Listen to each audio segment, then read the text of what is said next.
और इस्लाम दुश्मन ताकतों की। गुनाहों का हाल ये है कि गुनाह कल तक दरवाजों पर दस्तक दे रहे थे और अब गुनाह हमारे घरों के अंदर दाखिल हो चुके हैं। हमारे शबिस्तानों के अंदर गुनाह दाखिल हो चुके हैं। हर शरीफ बाप अपने बच्चों के मुस्तकबिल के हवाले से फिक्रमंद है कि मेरे बच्चों का क्या होगा, मेरी बच्चियों का क्या होगा। आने वाले कल में मेरे बच्चे ईमान वाले रहेंगे या ईमान से दूर हो जाएंगे। आने वाले दौर में मेरे बच्चे नेक रहेंगे या नेकी से दूर हो जाएंगे। और आप देख भी रहे हैं ऐसे बच्चे जिन बच्चों के बारे में माँ बाप कभी बड़े फख्र के साथ साथियों की महफिल में कहा करते थे कि मेरा बच्चा तो बड़ा नेक है, मेरा बच्चा तो बड़ा परहेजगार है, मेरा बच्चा तो बड़ा मुत्तकी है, मेरा बच्चा तो बड़ा बाअखलाक है, मेरा बच्चा तो बड़ा बाकिरदार है। माँ कहती थी कि मेरी बेटी तो बड़ी पर्दे की पाबंद है। लेकिन जब ये सारी चीजें तारीफ के हवाले से देखी गई तो तारीफ के पीछे फिर ये नजर आया कि जिस बच्ची की तारीफ और जिस बच्ची के किरदार के हवाले से घर के लोग बहुत नाज करते थे, वो किसी के साथ जाती हुई नजर आई, वो किसी का हाथ पकड़ करके भागती हुई नजर आई। इन हालात के अंदर ऐसे नौजवान जिनकी बड़ी तारीफ होती थी, गलत सोहबत की वजह से कोई नौजवान जो है अल्लाह अकबर नशे के दलदल में नजर आया, कोई शराब के दलदल में नजर आया, कोई ज़िना के अड्डे पे नजर आया। कर्ज के इंसान जो है गुनाह की तरफ तेजी के साथ जो है गोया के उसके दलदल की तरफ बढ़ता ही जा रहा है। हर आने वाला दिन इंसान को गुनाहों के दलदल में डुबो रहा है। हर आने वाला दिन नौजवान नस्लों को गुनाहों के हवाले से तबाह और बर्बाद कर रहा है। मेरे आका सल्लल्लाहु अलैहि वसल्लम के दीवानों, आप जानते हैं जब भी आंधी आती है, जब भी तूफान आता है, जब भी हवाएं तेज चलती है तो होता क्या है, किसी न किसी हल्की चीज को किसी भारी चीज का सहारा लेना पड़ता है। और जो हल्की चीज किसी भारी चीज के सहारे अपने आप को संभाल लेती है तो तूफान फिर उसका कुछ बिगाड़ नहीं सकता, आंधी उसको तबाह व बर्बाद नहीं कर सकती। मिसाल के तौर पर एक पत्ते ही को ले लीजिए, एक पत्ता है और वो पत्ता सूख चुका है, वो पत्ता दरख्त से टूट चुका है, लेकिन जब हवा तेजी के साथ चलती है, आंधी तेजी के साथ चलती है तो कागज हो या पत्ता हो या कोई हल्की चीज हो, इधर से उधर उड़ा कर ले जाती है, उधर से इधर उड़ा कर ले जाती है। अल्लाह अकबर, कर्ज के अल्लाह अकबर, पत्ते ही का हाल देख लें कि पत्ते का कोई ठिकाना नहीं होता। लेकिन अगर वो पत्ता किसी भारी भरकम लोहे के नीचे या किसी दरख्त के नीचे अपने आप को दबा ले तो फिर आप देखें वो पत्ता किसी भारी चीज के नीचे दबने की वजह से, किसी भारी भरकम चीज के नीचे आने की वजह से अब अल्लाह अकबर वो पत्ता जो थोड़ी देर पहले अल्लाह अल्लाह किसी हवा के दोष पर कभी इधर जा रहा था, कभी उधर जा रहा था, कर्ज के उसका कोई ठिकाना नहीं था, लेकिन जैसे ही उसने किसी भारी भरकम पत्थर या लोहे को अपना जो है वो मस्कन बना लिया और उसके पीछे रुक गया तो उसका क्या हाल होता है, फिर उसकी क्या शान होती है। फिर कितना ही बड़ा तूफान आ जाए, कितनी बड़ी आंधी आ जाए, लेकिन फिर उस पत्ते का कुछ नहीं बिगाड़ा जा सकता। मेरे आका सल्लल्लाहु अलैहि वसल्लम के प्यारे दीवानों, अल्लाह अकबर, मुस्तफा जाने रहमत गैब दा नबी सल्लल्लाहु अलैहि वसल्लम को इन हालात का अंदाजा था। अल्लाह ने अपने महबूब सल्लल्लाहु अलैहि वसल्लम को अल्लाह अकबर गैब पर मुत्तला फरमाया था। जितना चाहा अल्लाह ने अपने महबूब को इल्म गैब अता किया, जितना चाहा अल्लाह ने अपने महबूब को इल्म अता किया। जितना दिया देने वाला खुदा जानता है और जितना लिया लेने वाले मुस्तफा जाने रहमत जानते हैं। अल्लाह अकबर, अगर आपने ये बात समझ ली कि पत्ते को हवा जब इधर उधर लेकर जाती है तो पत्ते को तलाश होती होती है किसी न किसी भारी चीज की, बिला तमसील गुनाहों का तूफान, फितनों का सैलाब, जराइम का तूफान, जब इंसान को इसके दर से उसके दर, उसके दर से उसके दर और दर बदर लेकर के भटक रहा है, ऐसे हालात में भी कोई ना कोई भारी चीज की जरूरत होगी, कोई ना कोई मजबूत चीज की जरूरत होगी। अल्लाह अकबर। तूफान के अंदर जब कोई भारी चीजें थाम ली जाती है तो इन अल्लाह अल्लाह वो पत्ता और वो कचरा भी महफूज हो जाता है। अल्लाह के रसूल ने बदअकीदगी, फितने और गुनाहों के इस तूफान के लिए इरशाद फरमाया, लोगों मैं तुम में भी तो भारी चीजें छोड़कर जा रहा हूं। तूफान में भारी चीज की जरूरत पड़ती है तो मैं भी एक नहीं बल्कि दो दो भारी चीजें छोड़ करके जा रहा हूं। और फरमाया, जब तक के तुम इसको मजबूती से पकड़े रहोगे तुम कभी गुमराह नहीं हो सकते, तुम कभी गुमराही के दलदल में फंस नहीं सकते। वो कौन सी चीज है? फरमाया, एक अल्लाह की किताब है और दूसरी मेरी अहले बैत है। इन दोनों का दामन पकड़ करके रखना, कुरान को भी पकड़ के रखना और अहलुल बैत को भी पकड़ करके रखना, गुमराह नहीं हो सकते। एक चीज आपसे पूछना चाहता हूँ, अल्लाह की किताब को पकड़ो। जो अल्लाह की किताब को मजबूत से पकड़ेगा, मजबूती से पकड़ेगा, अल्लाह की किताब में मौजूद है नाप तौल में कमी न करो तो वो नाप तौल में कमी नहीं करेगा। अल्लाह अकबर। अल्लाह की किताब में मौजूद है कि लोगों के साथ मीठी गुफ्तगू करो, वक़ूलू कौलन सदीदा, तो वो लोगों के साथ मीठी गुफ्तगू करेगा।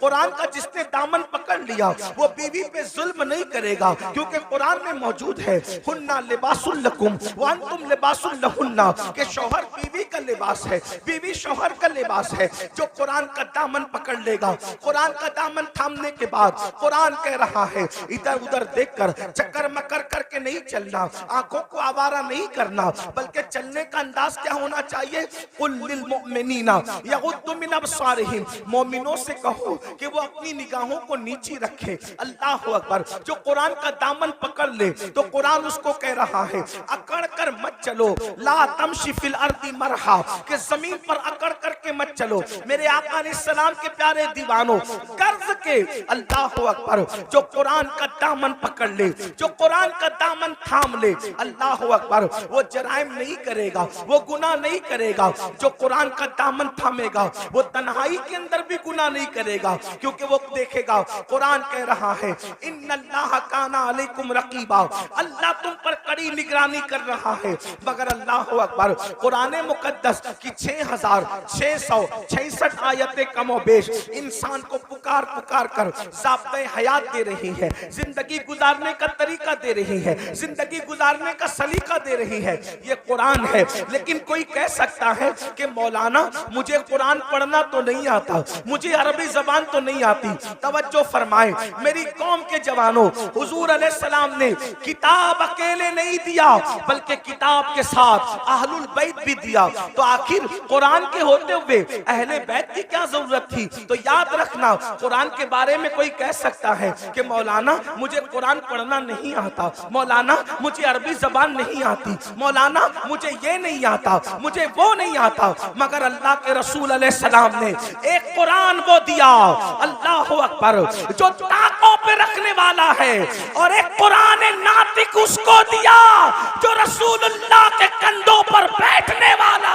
सुभान अल्लाह, सुभान अल्लाह, नारे तकबीर, नारे रिसालत। अल्लामा सैयद अमीनुल कादरी साहिब क़िबला मसलके आला हज़रत। सुभान अल्लाह। वो कुरान जो ताकों में रहता है, लोग उससे आंखें तो बंद कर सकते हैं। वो कुरान जो ताकों में रहता है, लोग उससे तो आंखें बंद कर सकते हैं, मगर कुरान की सीरत के सांचे में जिस हुसैन को ढाल दिया गया था उससे लोग आंखें बंद नहीं कर सकते। अल्लाह अकबर। मेरे आका अलैहिस्सलातु व तस्लीम के प्यारे दीवानों, काशीपुर वालों, बरसात हो रही है। आप पहले से हजरत मौलाना हमारे जो नाजिम साहब हैं उनके हाथ पर आप वादा कर चुके हैं कि इंशाअल्लाह आप मैदान छोड़कर नहीं जाएंगे, इसलिए कि आप हुसैनी हैं और आप साबित करेंगे हुसैनी पानी रुकने पर भी मैदान छोड़कर नहीं जाता और पानी आने पर भी मैदान छोड़कर नहीं जाता। सुभान अल्लाह।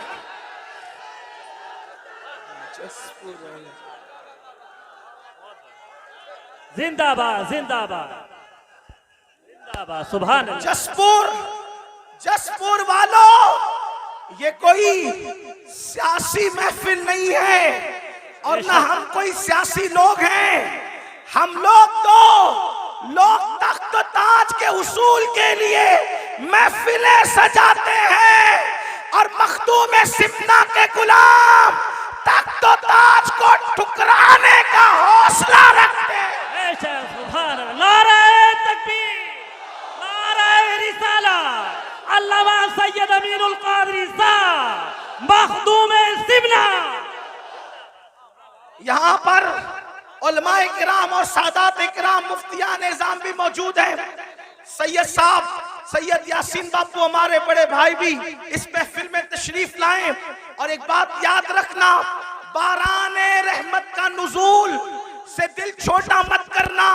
बुजुर्गों ने फरमाया जब किसी नेक काम पर बारिश हो जाए समझ दो कि वो काम अल्लाह ने तुम्हारा कबूल कर लिया है।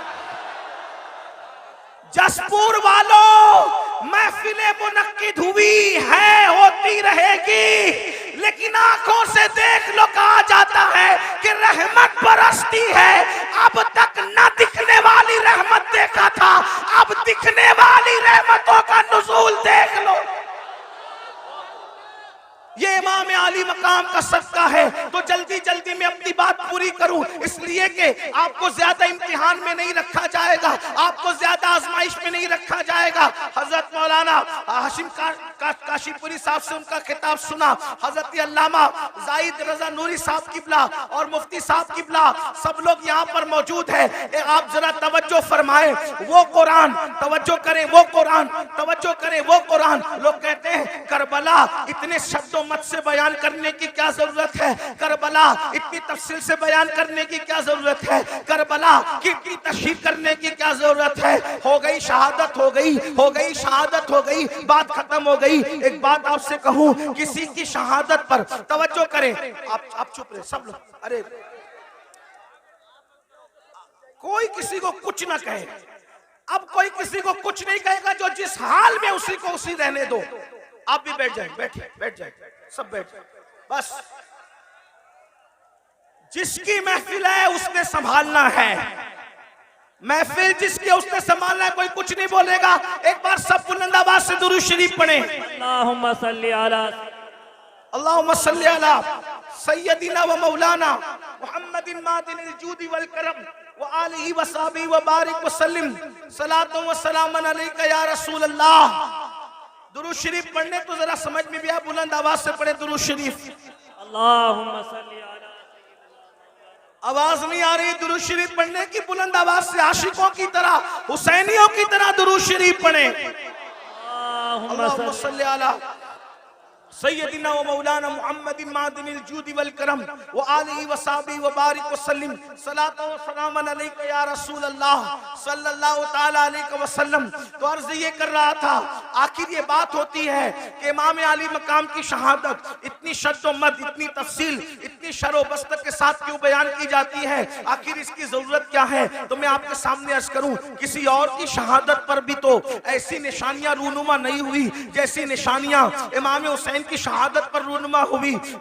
जब वो इमाम बहकी रहमतुल्लाह अलैह अपनी किताब में लिख रहे हैं, तारीख खुलफा में इमाम सुयूती लिख रहे हैं, आईने क़यामत में उस्ताद ज़मान लिख रहे हैं, सदुल फाजिल सवाने जब वो सवाने करबला में लिख रहे हैं, क्या लिख रहे हैं कि जब इमाम हुसैन की शहादत हुई तो इमाम हुसैन की शहादत के बाद आसमान से खून की बरसात हुई, आसमान से खून बरसा। आप याद रखें, तारीख में सब बड़ी बड़ी शहादतें हैं, सारी सारी शहादतें सर आंखों पर है, लेकिन हजरत अमीर हमजा की शहादत कितनी दर्दनाक शहादत है। अमीर हमजा की शहादत पर खून की बरसात नहीं हुई, हालांकि वो बहुत बड़ी शहादत थी। इतना जरूर कह दूं, उस शहादत पर रसूलुल्लाह के आंसुओं की बरसात तो हुई है, लेकिन आसमान से खून की बरसात नहीं हुई है। अल्लाह अकबर। मेरे आका अलैहिस्सलाम के प्यारे दीवानों, इसी तरह और शहादतें देख लें, 3 दिन या 7 दिन तक आसमान से खून की बरसात होती है। अगर आप कहना चाहें तो यूं कह सकते हैं कि इमाम हुसैन की शहादत वो शहादत है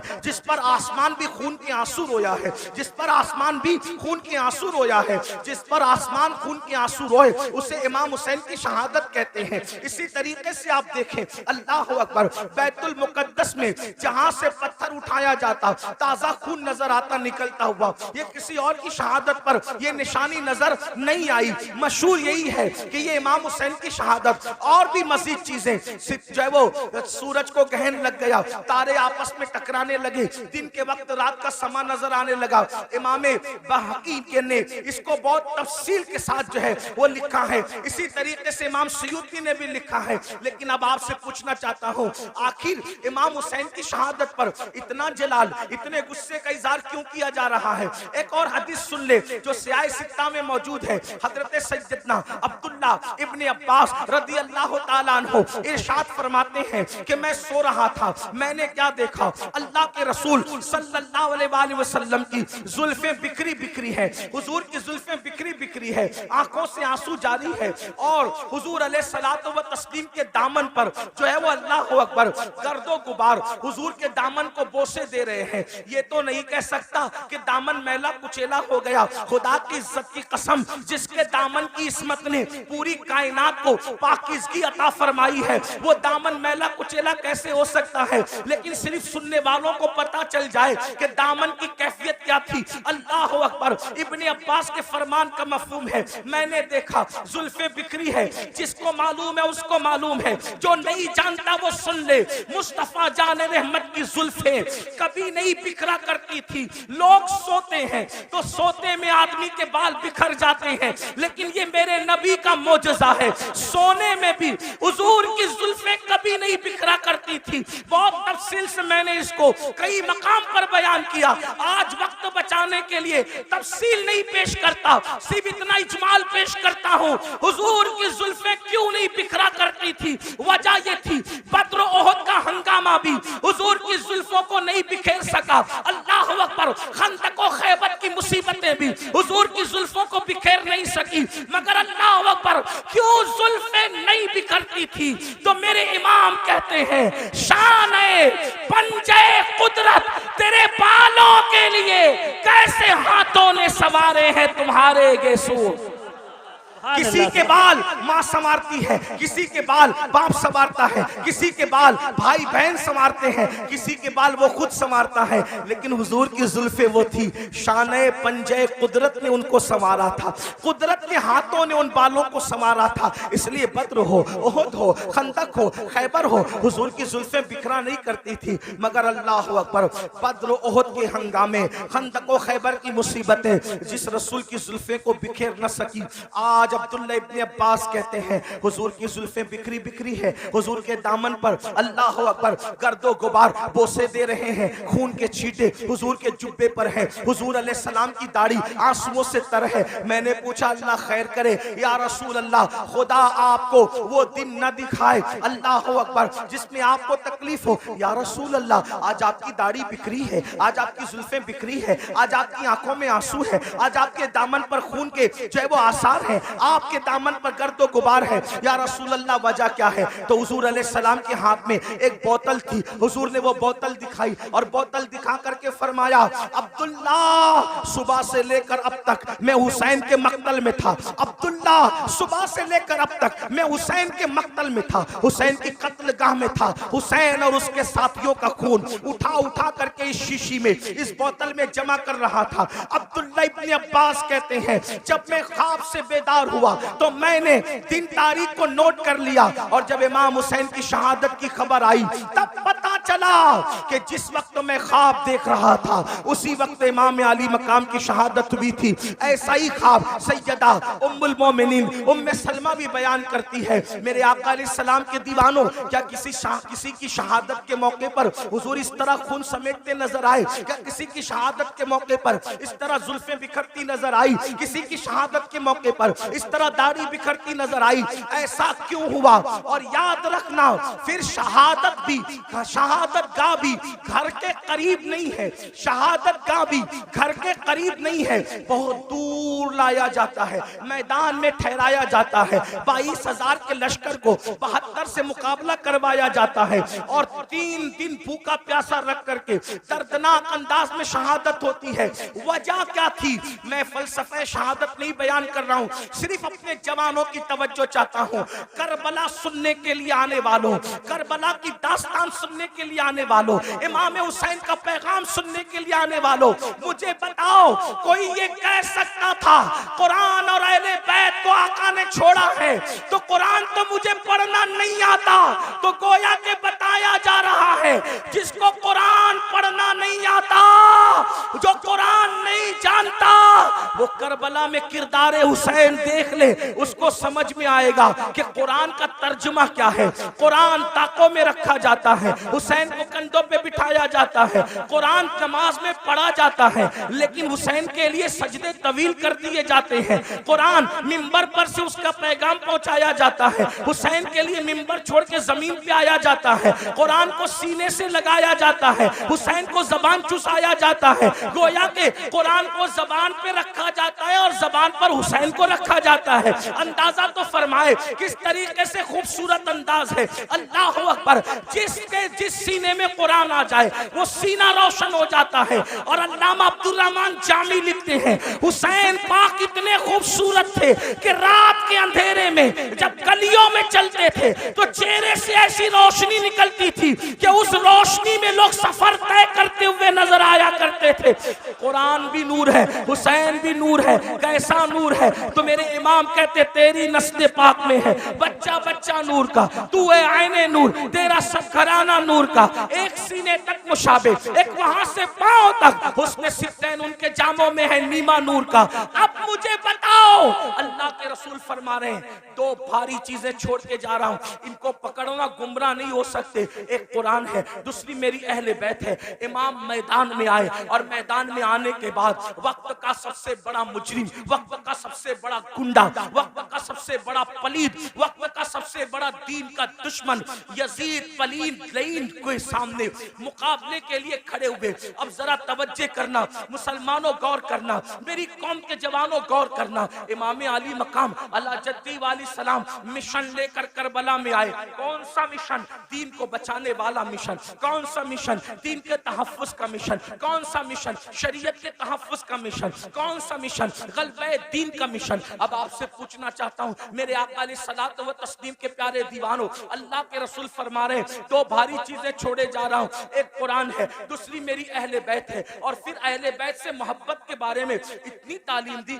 इतनी तालीम दी, इतनी तालीम दी। फरमाया उज़क्किरुकुमुल्लाह फी अहली बैती, उज़क्किरुकुमुल्लाह फी अहली बैती। ऐ लोगों, मेरी अहले बैत के बारे में अल्लाह से डरते रहना, मेरी अहले बैत के बारे में अल्लाह से डरते रहना। अपनी गोद में अहले बैत को बिठाकर फरमाया लोगों, मैं अपनी अहले बैत तुमको बतौर अमानत सौंप करके जा रहा हूं, मेरे बाद मेरी अहले बैत के साथ तुम क्या सलूक करोगे ये मैं देखूंगा। मेरे बाद मेरी अहले बैत के बारे में मेरे नायब बनना, जैसे मैं अहले बैत से मोहब्बत करता हूं तुम भी अहले बैत से मोहब्बत करना। अब आपसे पूछना चाहता हूं मोहब्बत अहले बैत की दावत इतनी ज्यादा क्यों दी गई? बल्कि यहां तक फरमाया खास तौर पे अहले बैत में इमाम हुसैन के बारे में, हुसैन व मिन्नी व अना मिनल हुसैन, हुसैन मुझसे है, मैं हुसैन से हूं, हुसैन मेरा है, मैं हुसैन का हूं। और फिर क्या फरमाया? अहब्बल्लाहु मन अहब्ब हुसैना, कि जो मेरे हुसैन से मोहब्बत करेगा अल्लाह उससे मोहब्बत करेगा, यानी अल्लाह का महबूब बनना है तो मेरे हुसैन से मोहब्बत करो। अब आपसे पूछना चाहता हूँ, ऐ अहले बैत से मोहब्बत करने वालों, अहले बैत से प्यार करने वालों, आप मुझे बताओ, जिस चीज से जिसको मोहब्बत होती है वो उसकी नकल करता है। मिसाल के तौर पर अगर किसी बंदे को किसी आलिम से मोहब्बत है तो वो आलिम की नकल करेगा, किसी को क्रिकेटर से मोहब्बत है वो क्रिकेटर की नकल करेगा, किसी को हीरो से मोहब्बत है वो हीरो की नकल करेगा, किसी को बाप से मोहब्बत है वो बाप की नकल करेगा, किसी को माँ से मोहब्बत है वो माँ की नकल करेगा, किसी को टीचर से मोहब्बत है वो टीचर की नकल करेगा। गर्ज के मोहब्बत इंसान को नक्काल बना देती है। जो जिससे मोहब्बत करता है उसी के अंदाज में चलता है, उसी के अंदाज में बोलता है, उसी के अंदाज में सोच बनती है, उसी के अंदाज में फिक्र बनती है, उसी के अंदाज में तखज्जुलात और तसव्वुरात का माहौल क्रिएट होता है। आपसे पूछता हूं, ऐ अहले बैत से मोहब्बत का दावा करने वालों, मेरे आका ने तो ये फरमाया, जो मेरे हुसैन से मोहब्बत करेगा वो अल्लाह का महबूब बन जाएगा। अब बताओ, मौला हुसैन से प्यार करते हो, मौला हुसैन से मोहब्बत करते हो? यकीन जाने पूरी दुनिया के अंदर इंसान इमाम अली मकाम से मोहब्बत का बड़ा दावा करता है, लेकिन एक चीज तुमसे पूछना चाहता हूं, हजारों के इस मजमे में ऐ आशिकाने रसूल, ऐ आशिकाने हुसैन, मुझे बताओ जिस चीज से इमाम हुसैन ने नफरत की है, आखिर हमारी जिंदगी के अंदर वो चीजें क्यों नजर आती है? जिस चीज से इमाम हुसैन ने नफरत की है आज वो हमारी जिंदगी में क्यों है, वो हमारे माशरे में क्यों है, वो हमारे समाज में क्यों है? आप कहेंगे कौन सी चीज से नफरत की है और कौन सी चीज हमारे माशरे में और समाज में मौजूद है? आइए मैं आपको बताऊं, कुछ चीजें मैं गिनाता हूं, उसके बाद हम खुद ही सोचेंगे। ज्यादा देर तक आपका इम्तिहान नहीं लूंगा, लेकिन तवज्जो करना, ऐ इमाम हुसैन के नाम पर इस महफिल में आने वालों, खड़े रहकर बैठ करके तकलीफ में गुफ्तगू सुनने वालों, याद रखना इमाम से सच्ची मोहब्बत कर लो, क्योंकि इमाम की मोहब्बत का सिला क्या है? आका इरशाद फरमाते हैं, जो मेरी अहले बैत से मोहब्बत करेगा जन्नत में जहां मैं मोहम्मद रहूंगा, अहले बैत से मोहब्बत करने वाले भी मेरे साथ रहेंगे। सुभान अल्लाह, सुभान इस मोहब्बत का तकबीर, नाराए रिसालत, अल्लामा सैयद अमीरुल कादरी साहब क़िबला। इस मोहब्बत का सिला क्या है? हुजूर के साथ जन्नत में जाओगे, लेकिन मोहब्बत करो, मोहब्बत के नाम पे चीटिंग ना करो, मोहब्बत के नाम पर हेरा फेरी ना करो, मोहब्बत के नाम पे दिखावा मत करो, मोहब्बत करो अल्लाह अल्लाह। अब देखो, मोहब्बत का तकाजा ये है, जो जिससे मोहब्बत करता है उसके तरीके पर अमल करता है, जो जिससे मोहब्बत करता है वो जिस चीज से नफरत करे उससे नफरत करता है। मिसाल के तौर पे एक हदीस में पढ़ता हूं, देखो मोहब्बत का मफहूम समझ में आएगा। अल्लाह अकबर, मदीने मुनव्वरा की सरजमीन है, मदीने की सरजमीन पर एक शख्स अपनी ऊँटनी को पाजेब पहना करके, अपनी ऊँटनी को पाजेब पहना करके ले करके जा रहा है। पाजेब समझते हैं पैर के अंदर, आप लोग बैठ जाए।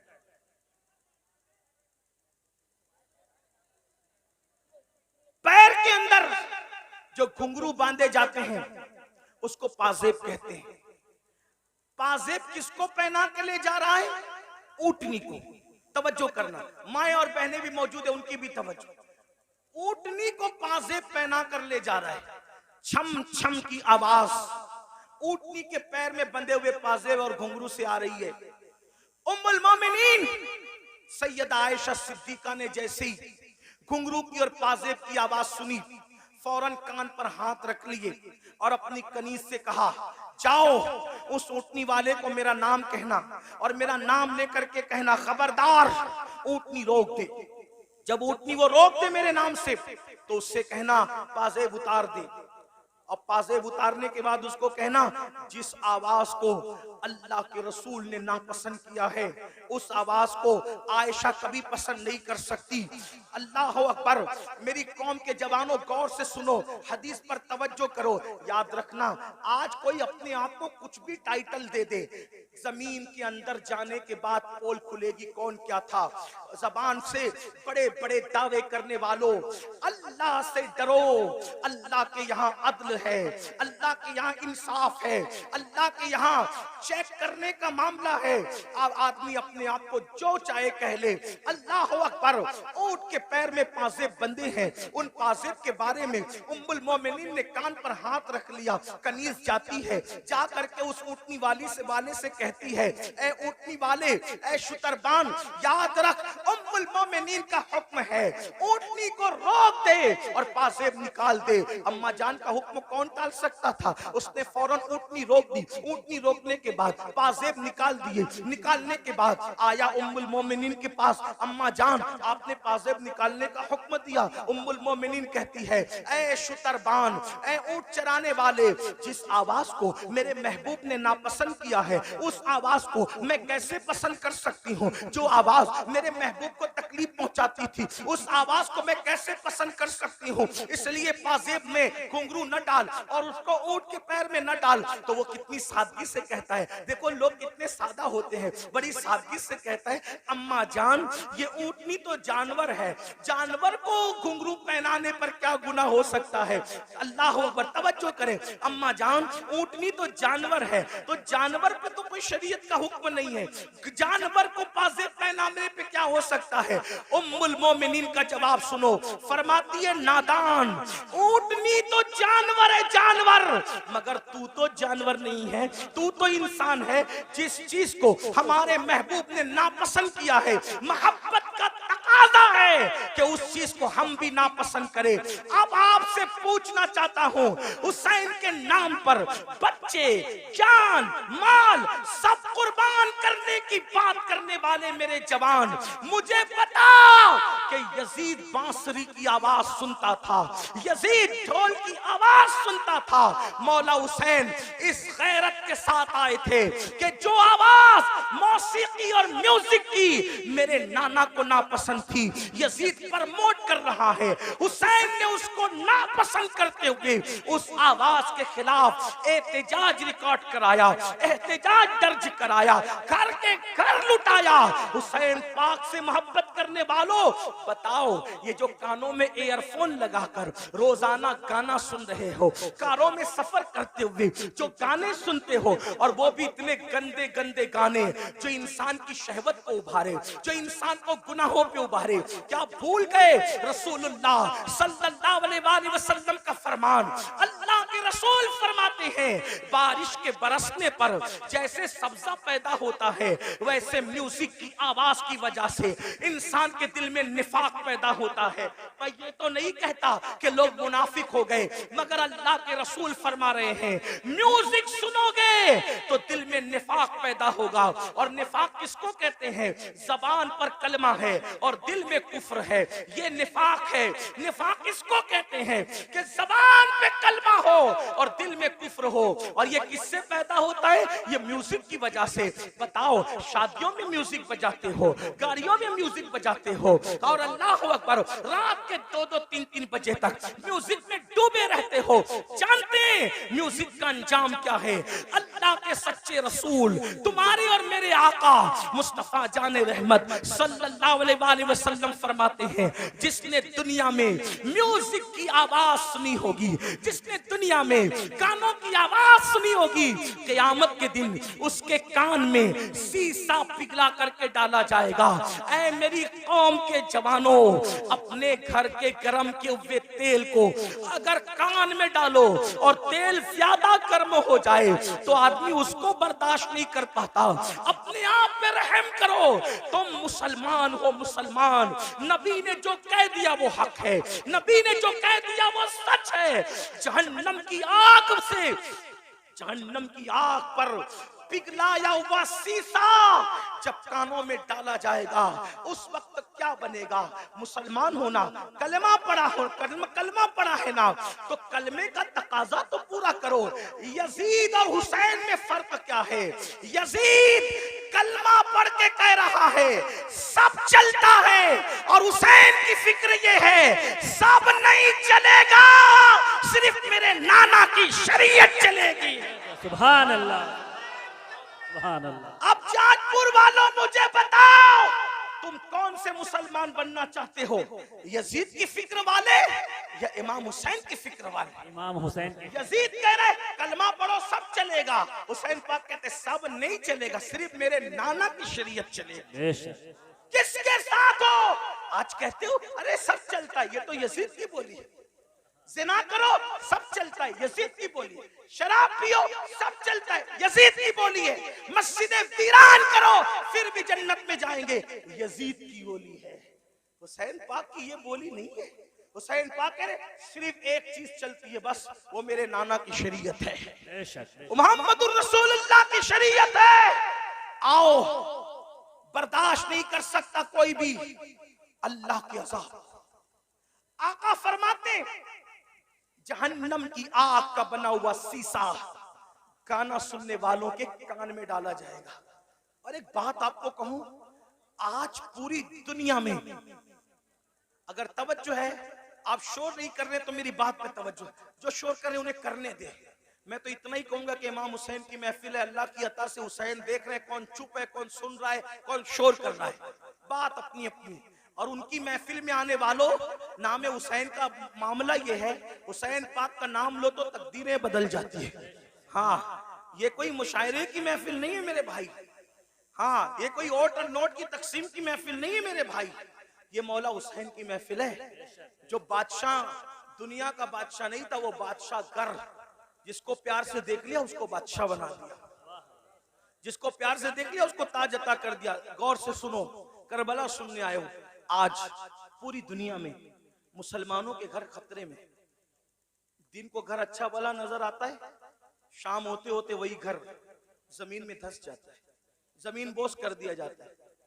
लोग कर रहे हैं, अमेरिका में कर रहे हो, कनाडा में कर रहे हो, बर्तानिया में कर रहे हो, हमारे मुल्क में कर रहे हो, जो कर रहे गलत कर रहे। मैं उनकी तायद नहीं कर रहा क्योंकि वो मेरे सामने है नहीं, मैं उनसे कोई बात नहीं करूं। मैं बात तो आपसे करूंगा क्योंकि आप मेरे सामने बैठे। जो सामने ना हो उससे बात करना बेवकूफी है। जब वो सामने होंगे अल्लाह तौफीक देगा तो उनसे भी बात करेंगे, लेकिन आपसे बात कर रहे हैं। मगर उनसे भी दो जुमले कहता हूं इसलिए कि दीवारों को कान होते हैं। अल्लाह करे इन दीवारों के कान के जरिए किसी के कान तक बात पहुंचे। लोगों को पता होना चाहिए कि जो चूंटी का घर उजाड़े, चूंटी का, अल्लाह चूंटी का घर उजाड़ने वालों के भी घरों को वीरान कर देता है। इंसान के घरों के दुश्मन न बनो। अगर तुम किसी के नशेमन पे बिजली गिराओगे तो अल्लाह तुम्हारे नशेमन को भी खाक में मिला देगा। ताकतवर तुम नहीं हो, ताकतवर सिर्फ अल्लाह है। जिस वक्त यजीद ने हुकूमत के नशे में हुसैन का घर उजाड़ा तो यजीद खुश था। अल्लाहुम्मा सल्ली अला सय्यिदिना, नाराए तकबीर, दुरूद शरीफ पढ़े। अल्लाहुम्मा सल्ली अला सय्यिदिना व मौलाना मुहम्मदिन मादिनिल जूदी वल करम व आलिहि व सहबिहि व बारिक व सल्लिम सलातन व सलामन अलैका या रसूल अल्लाह। तो यजीद खुश था, मैंने हुकूमत के नशे में हुसैन का घर उजाड़ दिया, पूरा घर काट दिया। अब हुसैन की नस्ल नहीं रहेगी। मेरे लिए रास्ता क्लियर हो गया। जो मेरी राह में रुकावट बन रहा था मैंने सबको काट दिया। लेकिन वो 8, 12 या 14 बेटों का बाप था। यजीद 8, 12, 3 रिवायतें या 14 बेटों का बाप था और हट्टे कट्टे बेटे रखता था। और हुसैन की नस्ल के बारे में उसको ये बुग़्ज़ था कि मेरी हुकूमत में जो चीज रुकावट है मैंने खत्म कर दिया। मगर कुदरत ने बताया यजीद तू ताकतवर नहीं है, ताकतवर अल्लाह है। 14 बेटे छोड़ के मरा था, आज नस्ल नजर नहीं आती। हुसैन एक बीमार छोड़ के गए, कोई मोहल्ला नजर नहीं आता जहां हुसैन की औलाद मौजूद न। सुभान अल्लाह, सुभान नाराए तकबीर, नाराए रिसालत, शोहदाए करबला कॉन्फ्रेंस, सरजमीने जसपुर। जमीन के अंदर भी अच्छे अच्छे औलाद हुसैन सो रही है और जमीन के ऊपर भी अच्छे अच्छे औलाद हुसैन नजर आ रही है। तो अर्ज ये कर रहा था, लेकिन जो लोग करते हैं मैं उनकी तायद नहीं करता। आप मगर सुने क्योंकि मेरे सामने आप हैं। आपके घर खतरे में, दिन में घर ऊंचा दिखता है, नीचे बाद में खत्म हो जाता है। वजह उसकी हदीस सुनो। आज से 1450 साल पहले घर उजड़ने, घर बिखरने, घर धंसने जलजले आने या किसी का घर टूट जाने की वजह बयान फरमाई। अल्लाह के रसूल अलैहिस्सलाम फरमाते हैं, जब तुम गाने, म्यूजिक और शराब में डूब जाओगे, ये मैं नहीं कह रहा हूं, अल्लाह के रसूल फरमा रहे हैं, जिसको अल्लामा इब्नुल जौजी ने नकल किया है। तवज्जो करना, आका इरशाद फरमाते हैं कि जब तुम गाने और म्यूजिक के अंदर और शराब के अंदर डूब जाओगे तो अल्लाह रातों रात तुम्हारे घरों को जमीन में धंसा देगा। रातों रात तुम्हारे घर जमीन में धंस जाए। आज 16-16, 17-17 साल की उम्र के मेरे नौजवान फिल्म देखकर, सीरियल देखकर नशे की तरफ जा रहे हैं, म्यूजिक की तरफ जा रहे हैं, जिना फैशन हो चुका है। इमाम हुसैन इसी के खिलाफ तो खड़े हुए थे, अगर ये सब करते हो तो हुसैन ही नहीं हो तुम, चाहे जो बन जाओ। मैं किसी एक को नहीं कह रहा हूं, अपने आप में डूब कर सोचो, अगर मस्जिद को तुमने वीरान कर दिया, अल्लाह के घर को वीरान कर दिया, फजर की नमाज में सोते पड़े हो, तो आप 7 समुंदरों का भी शरबत बना लो। तवज्जो करना, लोगों को मेरे जुमले तल्ख लगते हैं, लेकिन कोई कुछ कहे मेरे बारे में हकीकत है। 7 समुंदरों का शरबत बना लो, इमाम हुसैन के नाम पे बांट दो, लेकिन अगर तुम दीन मिटाओगे और शरबत बनाओगे तो इमाम हुसैन उस शरबत को कबूल नहीं करेंगे, बल्कि उस शरबत को तुम्हारे मुंह पे मार दिया जाएगा। लेकिन अगर तुमने बिल फर्ज सारी जिंदगी शरबत बनाया भी नहीं, शरबत पिलाया भी नहीं, हत्ता के शरबत का नाम भी नहीं लिया, लेकिन इमाम हुसैन जिस दीन को बचाने चले थे, अगर उस दीन की हिफाजत के लिए तुमने कुर्बानी दी तो इमाम हुसैन क़यामत में तुम्हें सीने से लगाएंगे। मेरे अजीज, मेरे भाई, आओ इमाम हुसैन के मिशन की तरफ तवज्जो करें। तो अर्ज ये कर रहा था, आजकल 16-16, 17-17 साल की उम्र के मेरे नौजवान इसी तरह शराब की तरफ, जिना की तरफ, जराइम की तरफ, म्यूजिक और गानों की तरफ जा रहे हैं, मस्जिदों को वीरान कर चुके हैं। मेरे अजीज भाई, अल्लाह के अजाब को दावत न दे, अल्लाह के गजब को दावत न दे। ये जो आप सोचते हैं ना कि हम लोग कुछ भी करेंगे जन्नत में चले जाएंगे, हम कुछ भी करेंगे हम आखिरत में कामयाब हो जाएंगे, मेरे भाई, मेरे अजीज, ये दुनिया है दुनिया, ये दुनिया मक्कार है, ये दुनिया गद्दार है, ये दुनिया बेवफा है। इस दुनिया से दिल न लगा, तू कुछ भी कमाएगा, तू कुछ भी कमाएगा, तू कितना भी जमाएगा, मगर याद रखना, अगर तूने आखिरत की तैयारी न की, अगर तुमने आखिरत की तैयारी न की, सब दुनिया ही के अंदर धरा के धरा रह जाएगा। कुरान कहता है, ला तंसा नसीबका मिनद दुनिया, दुनिया से अपने नसीब का मत भूल। मेरे भाई, क्या तू मेरे आका की वो हदीस भूल चुका है? अल्लाह के रसूल ने फरमाया, जिसने दुनिया के अंदर शराब का सिर्फ एक घूंट पिया होगा, जब वो मर के कब्र में जाएगा तो उसका मुंह सूअर की तरह कर दिया जाएगा या बंदर की तरह कर दिया जाएगा। आओ मेरे भाइयों, एक बुजुर्ग के हाथ पर, एक बुजुर्ग के हाथ पर एक कफन चोर ने तौबा की थी। अल्लाह अकबर, दिल के कानों से सुन लेना, एक कफन चोर ने एक बुजुर्ग के हाथ पे तौबा की थी। उस बुजुर्ग ने उस कफन चोर को तौबा करवाई और तौबा करवाने के बाद कफन चोर से पूछा, ऐ कफन चोर, अब तू मेरे हाथ पे तौबा कर चुका है, तूने कितने कफन चुराए? उसने कहा, हुजूर, मैंने तो हजारों मुर्दों को नंगा किया, उनके कफन चुराए। मुसलमानों के कफन चुराए? जी, मुसलमानों के कफन चुराए। तो उस बुजुर्ग ने कहा, सच सच बताना ऐ कफन चोर, सच सच बताना कि तूने जब मुर्दों के कफन चुराए तो कितने मुर्दे थे जिनके चेहरे मरने के बाद कब्र में किबले की तरफ थे? ध्यान से सुनना, तवज्जो से सुनना, थोड़ा मिंबर वालों से भी तवज्जो चाहता हूँ, बात न करें, बहुत नवाजिश होगी आपकी, मैं आपकी मालूमात में इजाफा नहीं कर सकता, लेकिन आपकी दुआएं जरूर ले सकता हूं, आपकी भी तवज्जो चाहता हूं। मेरी बात गौर से सुने, मैं एंड की तरफ बात को लेकर के जा रहा हूं, फिर ध्यान से सुनो। कफन चोर से बुजुर्ग ने पूछा, तूने हजारों मुसलमानों के कफन चुराए, ये बता कितने मुसलमान थे जिनके चेहरे किबले की तरफ थे और कितने मुसलमान थे जिनके चेहरे किबले से फिरे हुए थे? तो उसने कहा, हजरत, अल्लाह की कसम खा के कहता हूं, अब तो मैं आपके हाथ पे तौबा करके नेक बन चुका हूं। अगर मैंने 100 मुर्दों की लाश को खोला, 100 मुर्दों की कब्रों को खोला और उनकी लाश को मैंने नंगा किया तो 100 मुर्दों में से 99 मुसलमान ऐसे थे जिनके चेहरे किबले से फिरे हुए थे। 100 मुर्दों में से 99 मुर्दे ऐसे थे जिनके चेहरे किबले से फिरे हुए थे। एक मुसलमान मिलता था 100 में एक जिसका चेहरा किबले की तरफ होता था। उस बुजुर्ग ने अपने पीरो मुर्शिद को खत लिखा, हुजूर ये बताएं, अल्लाह अकबर, हुजूर ये बताएं, हुजूर ये बताएं कि मरने के बाद लोगों के चेहरे कब्रों में क्यों फिर जाते हैं, कब्रों में क्यों फिर जाते हैं। बुजुर्ग ने लिखा, बेटा जो लोग दुनिया में रसूलुल्लाह की सुन्नत से मुंह फेर लेते हैं, जो लोग दुनिया में रसूलुल्लाह की सुन्नत से मुंह फेर लेते हैं, मरने के बाद उनके चेहरे किबले की तरफ नहीं होते। ऐ मेरी कौम के जवानों, क्या डर नहीं लगता, क्या कब्र में नहीं जाना, क्या अल्लाह को मुंह नहीं दिखाना। जो सुन्नत से मुंह फेर ले कब्र में उसका चेहरा किबले की तरफ नहीं होगा। हमने तो फर्ज से मुंह फेरा है, हमने तो फराइज से मुंह फेरा है। अल्लाह अकबर, नमाज छूट रही है, माथे पर शिकन तक नहीं है। अल्लाह अकबर, सूद के धंधे कर रहे हैं, हराम कारोबार कर रहे हैं, माथे पे शिकन तक नहीं है, झूठ बोल रहे हैं। ये फर्ज है झूठ से बचना, झूठ से बचना फर्ज है। अल्लाह अकबर, झूठ बोल रहे हैं, माथे पर शिकन तक नहीं है, नाप तौल में कमी कर रहे हैं, माथे पर शिकन तक नहीं है, औरतों पे पाप की नजर डाल रहे हैं, माथे पर शिकन तक नहीं है। कितने जराइम करोगे, कब तक जराइम करोगे, कितने गुनाह करोगे, कब तक गुनाह करोगे। अल्लाह बहुत दिन तक मोहलत नहीं देगा, याद रखना।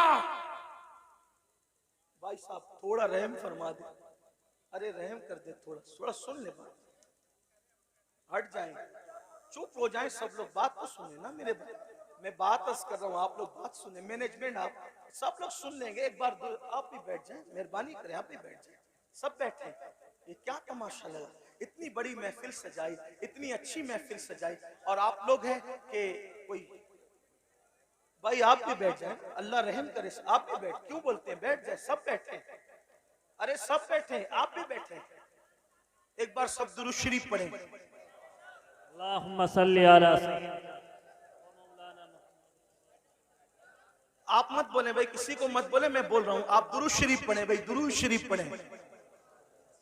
अल्लाहु रब्बु मुहम्मदिन सल्लल्लाहु अलैहि वसल्लम नहनु इबादु मुहम्मदिन।